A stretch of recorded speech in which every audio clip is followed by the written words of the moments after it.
Vamos começar agora efetivamente, a mesa redonda, os dois primeiros expositores. Ao meu lado esquerdo, o Alexandre Lima, e ao meu lado direito, o general Paulo Chagas. General, o senhor tem 30 minutos. Pode fazer uso da palavra, está funcionando. Bom dia a todos. Bom dia. Eu, antes de começar propriamente dita, a minha exposição propriamente dita, eu quero agradecer ao Vinícius pelo convite, cumprimentar a Sandra pela coordenação, e agradecer também a possibilidade de sair daqui sabendo mais, porque eu acho que isso aí é uma característica que todos nós temos que ter na vida. Nunca é tarde para a gente aprender. Se nós sabemos alguma coisa ou temos alguma ideia a apresentar, temos que compartilhar. E sempre que encontramos alguém que tem algo a dizer, vale a pena ouvir. Então, eu vim aqui com esse intuito de dizer pouco e ouvir muito.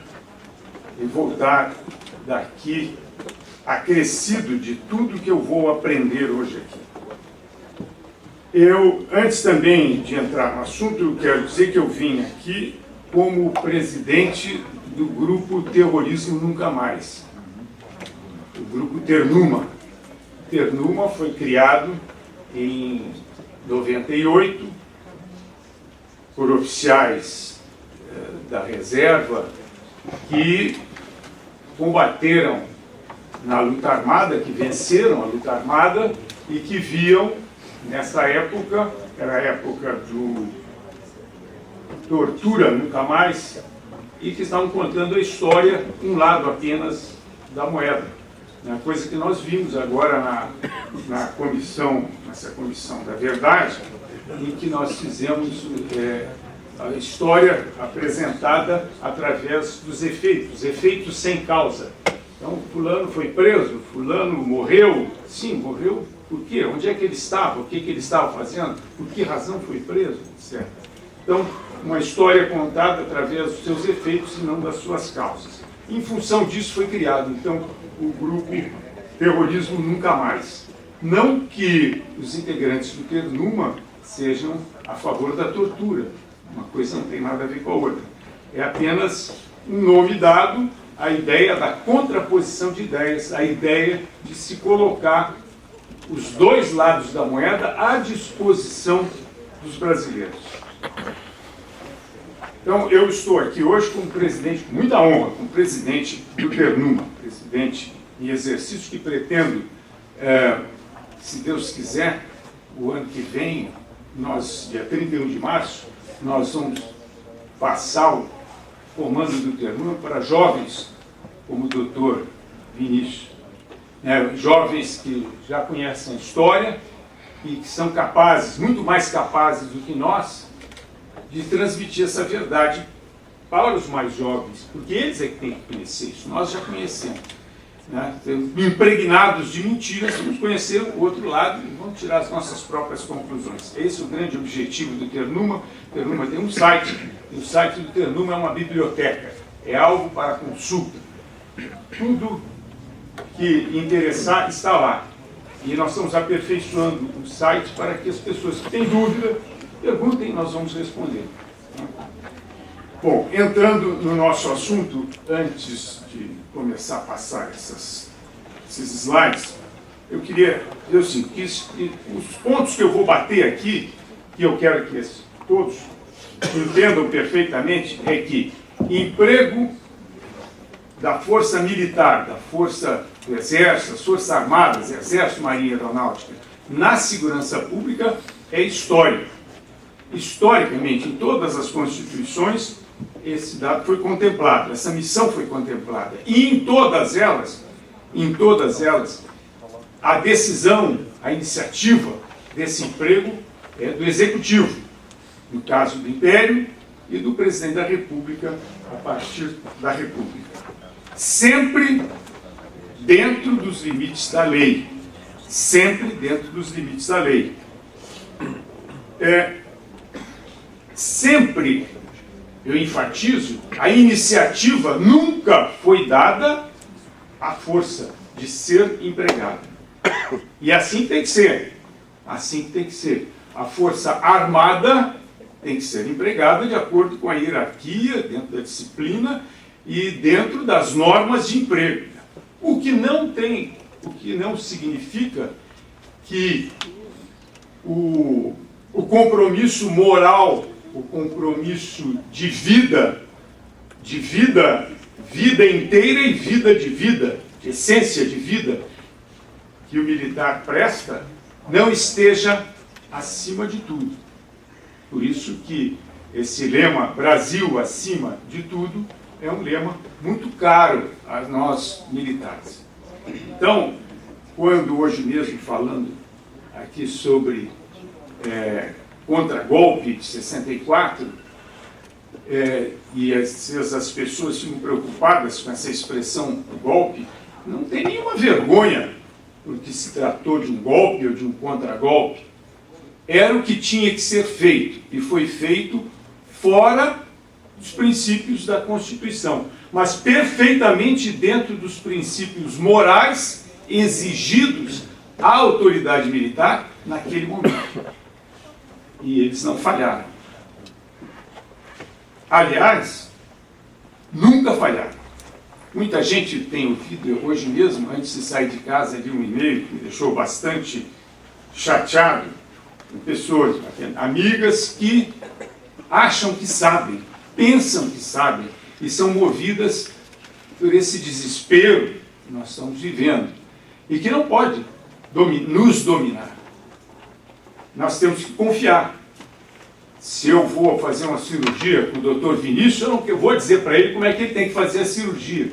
Eu vou lá, tranquilamente, e me submeto à cirurgia, porque eu sei que ele sabe o que está fazendo, e que depois da cirurgia eu vou estar melhor do que quando eu cheguei.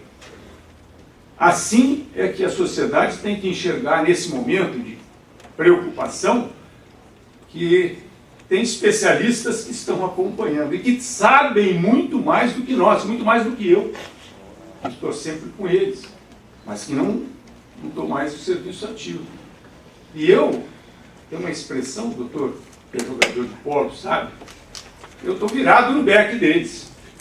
Quer dizer, quando vão para a defensiva, eu viro, porque eu sei que eles vão jogar a bola para trás, vai chegar em mim e eu vou usar a bola. Então, é isso, é a mensagem que eu queria passar para os senhores antes de começar, por favor. Pode passar. Bom, historicamente, a nossa Constituição de 24, a primeira, a Constituição do Império, está lá escrito: todos os brasileiros são obrigados a pegarem armas para sustentar a independência. Hoje tem uma dificuldade de todos os brasileiros, não é, coronel?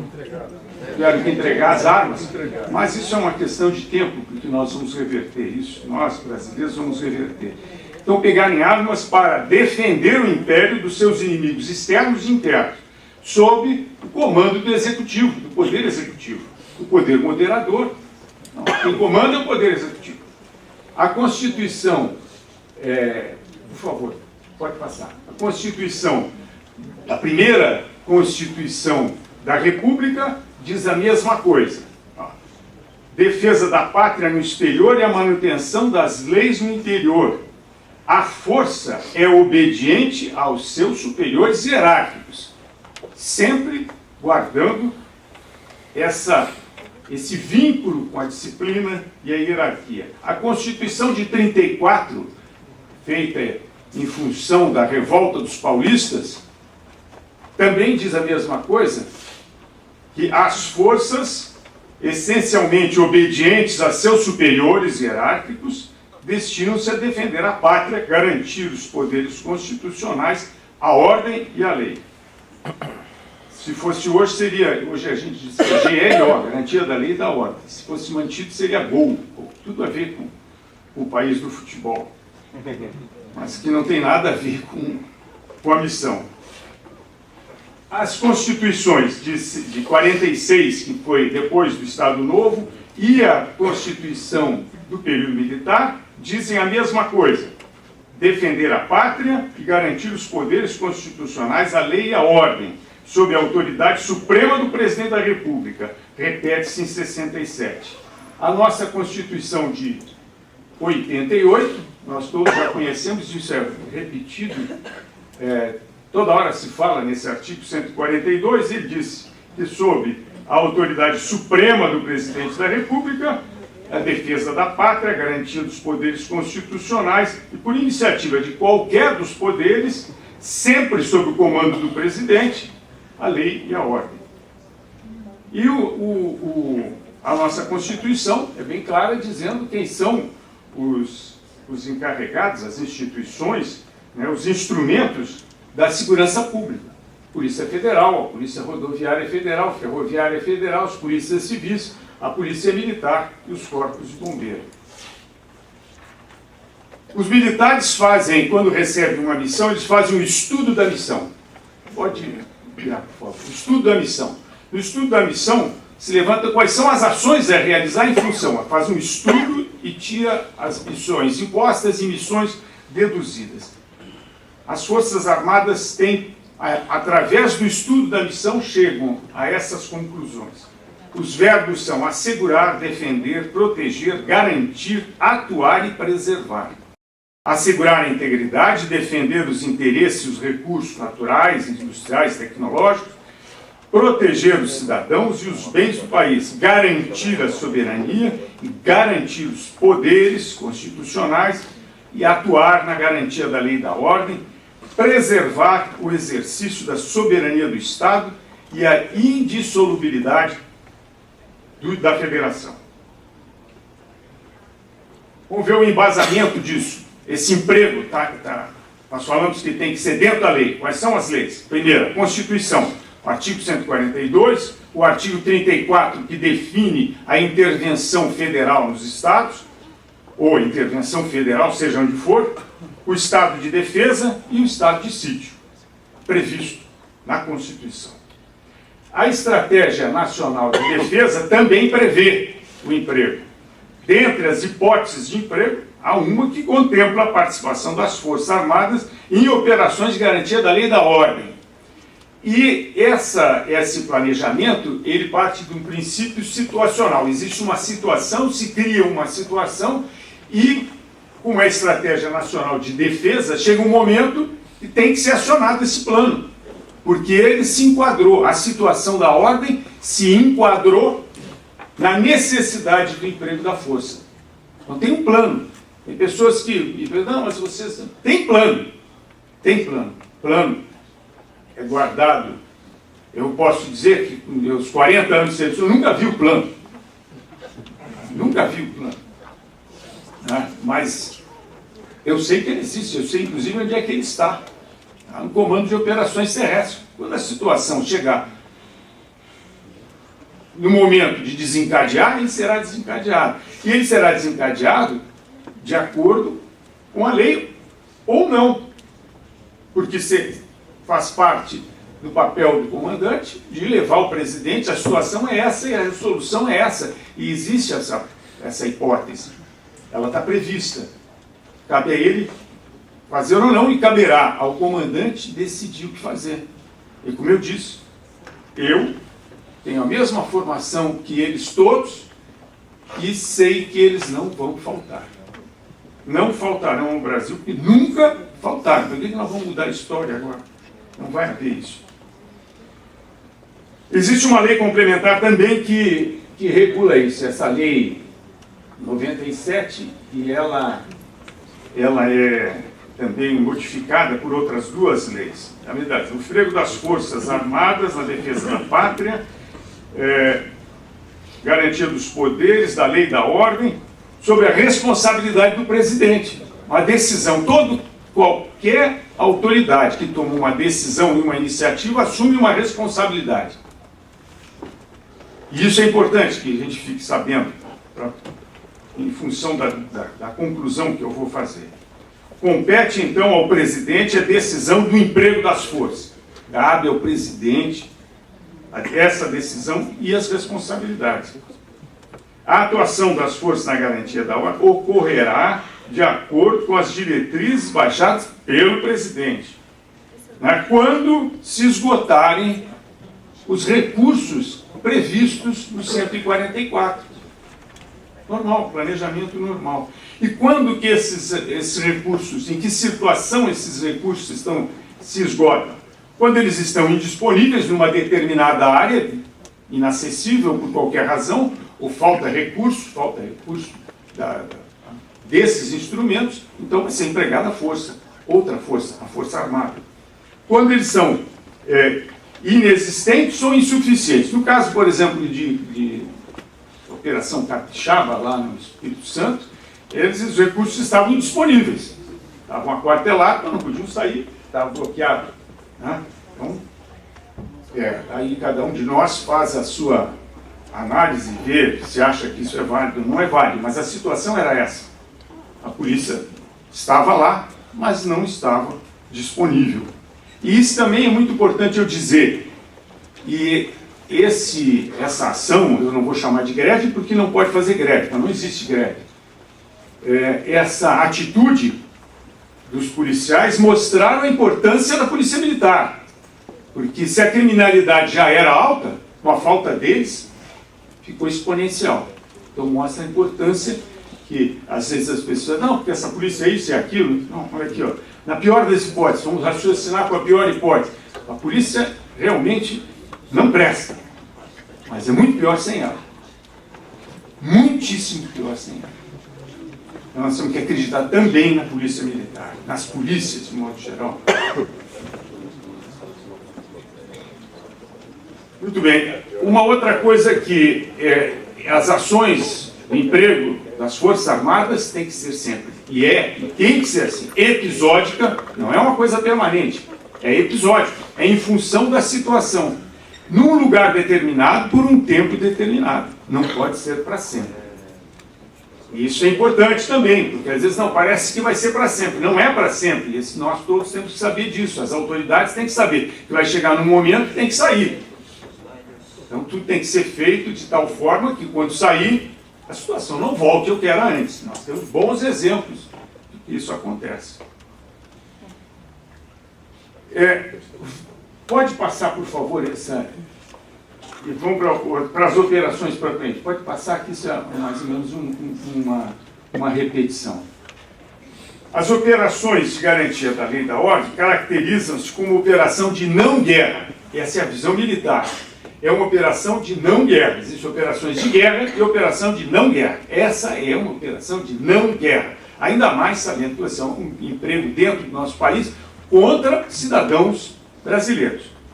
Então, não envolve o combate propriamente dito, mas podem envolver o uso da força de forma limitada. Eu não gosto dessa expressão limitada. Eu preferia que fosse adequada. Adequada ao planejamento do executante, aquele que recebeu a responsabilidade de executar a operação. Muito bem. E a diversidade dessas operações exigem que para cada uma delas haja um planejamento. Cada caso é um caso. Eu vou apresentar agora o fluxo, eu vou procurar ser bem rápido só para vocês verem como é que é o fluxo, como é que acontece esse emprego. Por favor. Então, primeiro, acontece lá o seguinte, tem um problema qualquer num Estado, ou um dos poderes, mas normalmente o Poder Judiciário, por causa de uma eleição, etc., pede o emprego, o apoio da Força Militar, da Força Armada. Então tem um problema no Estado, ou num poder da União, que solicitam ao presidente, pode ir passando, aqui está a solicitação do governador para a Operação Capixaba. Ele faz a apresentação da situação, sempre enquadrado dentro dos dados que tem na legislação. E se mostra incompetente para manter a segurança do Estado, pede a intervenção das Forças Armadas, pede ao presidente. Pode passar, por favor. Aí o presidente recebe e encaminha ao GSI, que estuda, elabora uma exposição de motivos, dizendo, vamos empregar ou não vamos empregar. A Casa Civil despacha com o presidente e ele toma uma decisão que publica no Diário Oficial.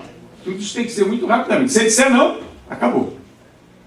Se a sugestão do GSI for não vamos entrar nessa, ele não entra, ele não entra. Bom, mas se a decisão for sim, o GSI elabora uma mensagem ao Ministério da Defesa.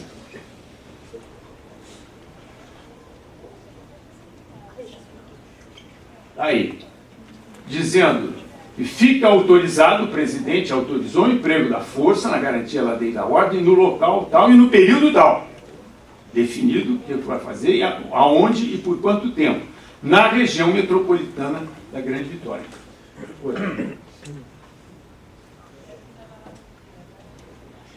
O ministro da Defesa, diz assim, o presidente, autorizou o emprego da força e dá todas, repete todas as ordens. Pode seguir. Então, pode seguir. O Ministério da Defesa, o chefe do Estado-Maior Conjunto, manda uma espécie de ordem de operações, com a situação, ali até o parágrafo 3º, clássico de uma ordem de operações militar, com ações a realizar, órgãos e elementos subordinados, Marinha do Brasil, Exército,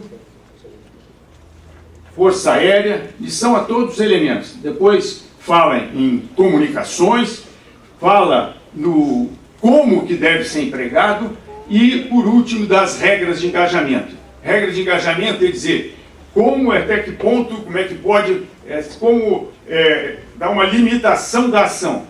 Vamos dar um exemplo agora que aconteceu, acho que foi lá em Goiânia, né, que um manifestante acabou levando levou com um cacetete, né, 10 minutos, general. E acabou criando esse problema todo. Mas isso é como graduar a força. Naquele momento, todo mundo está sob tensão. Como fazer? Então isso é muito difícil. E às vezes há tanta restrição que não há solução para o problema. Porque a tropa fica encolhida. Então tem que ter coragem para tomar essa decisão e a coragem para dizer, olha, nós vamos resolver esse problema. Como disse o general Santos Cruz agora, quando assumiu lá a Secretaria de Segurança Nacional, reuniu a tropa da Força Nacional de Segurança e já modificou tudo. Disse, eu não quero mais você substituindo a Polícia Militar em missões de rotina. Não, vocês são tropa especial, vão entrar para resolver algum problema. Vão lá e resolvem. Esse eu não aceito feridos na minha tropa, nem mortos. Então, o critério do general Leônidas, exército bom é o que mata bem e morre mal. Tem que ser assim. Senão não é Força Armada. Bom, aí prossegue, por favor. Vai para o Comando de Operações Terrestres, que manda para o Comando Militar de Área. O Comando Militar de Área faz o levantamento de quanto que custa, faz o planejamento dele e manda de volta. E dizendo quanto que vai custar a operação. Ali, Secretaria de Economia e Finanças e para a 6ª Subchefia do Estado-Maior, que trata desse negócio de finanças. Pode seguir. Volta para o gabinete do comandante, que faz um exame e manda para o Ministro da Defesa. O Ministro da Defesa manda para o Ministro do Orçamento, pode passar, e aprova ou não, e volta o recurso é distribuído, a operação é realizada. Pode continuar. Conduz a operação e faz depois o seu relatório. Apresenta o relatório sobe para quem de direito. Pode prosseguir. Recebe a prestação de contas, aprova e finaliza a operação. Bom, agora vai passando rapidinho, por favor, porque é o mais importante do que eu tenho. Essas são as operações que aconteceram ultimamente aí, nesses últimos 2 anos. Aí tem os efetivos que foram empregados, né, e o que estavam fazendo, etc. Bom, eu vou para a conclusão. A conclusão é o seguinte, nós vimos aqui, mais de 60 mil mortos por ano no Brasil. Isso é mais do que muita guerra. Muito mais, muito mais. Então, se nós formos ver pelas vítimas, nós estamos em guerra. Vamos ver que estamos em guerra. E a guerra, segundo o Clausewitz, o general prussiano, a guerra é a continuação da política por outros meios. Então, normalmente, a guerra ela tem causa política. Então, a guerra é fruto de decisões e ações essencialmente políticas. Exige definição precisa dos objetivos e dos meios necessários. Então, o poder político chama o poder militar e diz qual é o objetivo que ele quer conquistar. O poder militar monta uma operação, diz, para isso nós temos que fazer isso, e precisamos de tais meios. Decisão, vamos fazer ou não vamos fazer?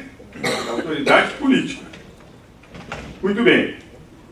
O estado de paz, que deveria ser a antítese do estado de guerra, só pode ser obtido pela prevenção, pela dissuasão ou pela destruição física do inimigo, quando esse não puder ser desarmado e submetido à vontade do vencedor. Não existe paz depois da guerra se não tem um vencedor. Tem que haver um vencedor, senão não há paz. Então, se a paz é a antítese da guerra, a adoção de uma atitude pacificadora, de uma unidade de polícia pacificadora em cima do morro, sem vencer a guerra, é tudo uma questão de tempo. Tudo uma questão de tempo. Volta às coisas como eram antes. Então, se é um estado de guerra, e outra, se no Rio de Janeiro, eu estou falando do Rio de Janeiro porque nós estamos falando do ápice, do mais grave problema que nós temos aqui de segurança pública. Se nós temos que promover a paz, é porque nós estamos em guerra. Então vamos criar ambiente de paz. Primeiro vamos ganhar a guerra. Uma vez o general Tchegói me perguntou qual é, finalmente, a missão das Forças Armadas. Qual é a missão das Forças Armadas? Pô, resume uma palavra. Aí várias pessoas... E disse, olha, só tem uma. Vencer. Não pode ser diferente disso. Essa é a missão. Nós não podemos ir para a guerra para perder. Nós vamos para a guerra para vencer. Pode ser até que a gente perca. Graças a Deus, as nossas Forças Armadas nunca perderam. Nunca perderam. 5 minutos já.